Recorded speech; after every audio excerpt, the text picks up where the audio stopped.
The Haidini family have a nice house and are happy with their living conditions. But life wasn't always happy for them as it is now, not until less than a year ago. Shumë herë që që bisedoshmi me shoqin, qysh jemi konë të kemi konë, qysh jemi arë, qysh kemi jetu atje, qysh kemi jetu e ma shemë një dhome, kemi pas një barak edhe une që atëre jëmë konë veti 4, veti 5, kemi jetu që aty pa atëre më ka ardhë punët që ku mërtu dhe djalin, edhe me jetu me një dhome, 6-7 antarë, diçka shtira dhe kretë rreqëm.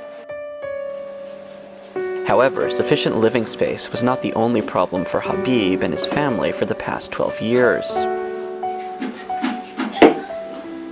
Kemi pas shumë shtirë kushtet, në basë sebeb që aty ku kemi pas në kampin, për balë kampit qështu që e kemi pas bretorinat e trepqes që të në gjujt. Edhe atëre mas një kohë, thmija tonë që ka nisë mu helmu për plumit. Kur frike era, a i pluni, e aty në bretorinave, krejtë të gjujke vike në kamp, edhe normal, ajo sikur metale që ka konë plum, edhe krejtë thmija tonë jo konë të helmum, kemi pas edhe analizat që kemi pas të helmum për plumit. The Osta Road and Sesmin Lug camps, located in the northern part of Mitrovica, were inhabited by around 200 families of Roma, Ashkali, and Egyptian community. Secili, personi cili është kthy prej kampeve veriore ka pas nivelin mbi vlerat e lejume me standardet dhe protokollet e nivelit të lejuar të plumbit në gjak. Do thonë prej 10 mikrogram per decilitër e tutje deri në disa raste, do të thonë ku kemi pas edhe mbi vlera mbi 65 mikrogram per decilitër me pajisjen dhe aparaturën që kemi pas këto. International donors joined forces to support the resettling of these families from the two camps. Not only resettling, but supporting with whatever they could to have a true impact in their lives. The biggest supporter in this action was the European Union. Through the EU funding, most of the families living previously on camps moved into these newly built houses in the southern part of Mitrovica. The non-governmental organization Mercy Corps is the implementer of this project. Mercy Corps got involved in 2008, first working with USAID in a program called Restart, and then subsequently funded by and supported by the European Union in resettling 120 families. The families would not have been moved. I mean, under the USAID project, we were able to move 50 families, but it was the EU project that got the rest of the families moved into Roma Mahalla. Funding was not the only challenge. Project implementers encountered other problems on the way. It was a long process that took convincing of people. At first, nobody wanted to move south because they had fear of that problem that occurred in 1999. So it was convincing people that there was no land in the north, and then, to get allocation of land from the municipality and to get funding. Once they felt that it was safe to move, the families agreed to take the support given. Some of them were awaited by other problems other than security. Dersin, ata e kam pas marrë përgjegjësi për me ndërtu shtëpiat ata që janë në pronë private, që janë në pronë të komunës. Edhe ata e kanë ndërtu disa shtëpia që ata që kanë pas flet poseduesët, kanë posedu flet posedues, po na që kemi pas flet posedues, atëherë jemi me në pikë pyetje drejt çka do të bëhet tash ose na gjojnë, na kemi kërkuar secili në përvendat e tona. Ku i kemi pas trollat? Ku kanë jetu babat e tonë ose babgjyshat e tonë ose që aty ku jom le, ku jom rrit, kemi kërkuar çat vend. Most of the land in which Habib and the other members of the community were planning to resettle was public property. The municipality of Mitrovica made a contribution to solving this problem by donating 7 acres of public land for the project, so finally the people could move out from the lead-contaminated northern Mitrovica refugee camps.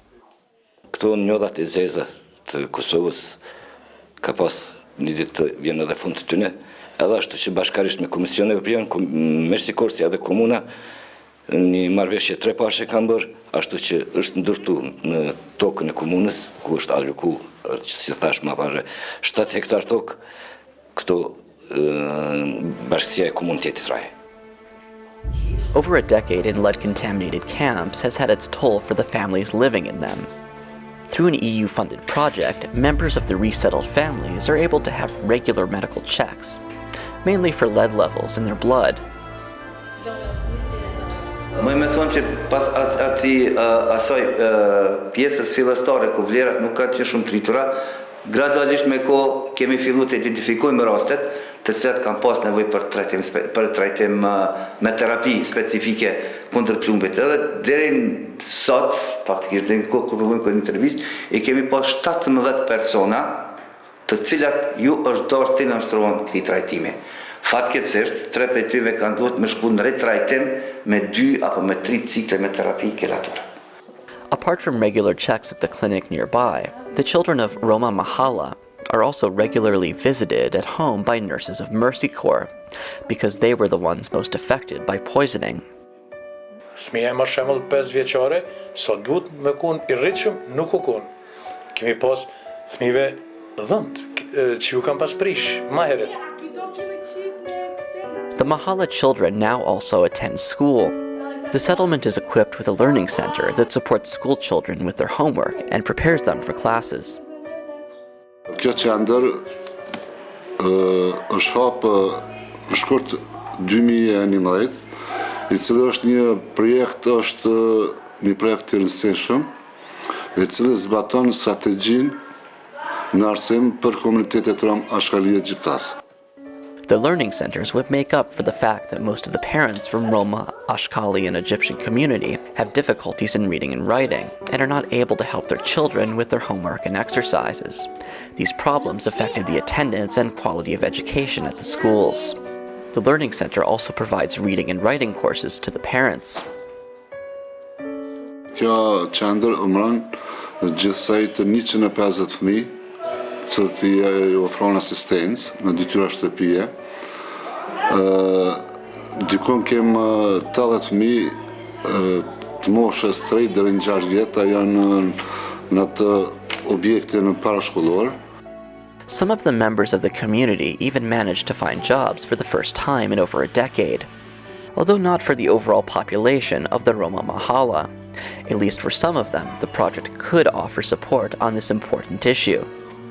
Every family was entitled to a livelihood grant unless they were aged or disabled, and then they were entitled to a pension. But a livelihood grant, we helped develop a business plan for each family, and then we did not give cash grants, we gave equipment or tools or something else. In addition to this, the project tried to work with different companies, one of them being the furniture producer, Ciauberto. In this case, the project gave a grant to the company so they could buy some equipment with the guarantee that they would hire a certain number of employees from the community. Now 10 persons are employed as part of the undertaking.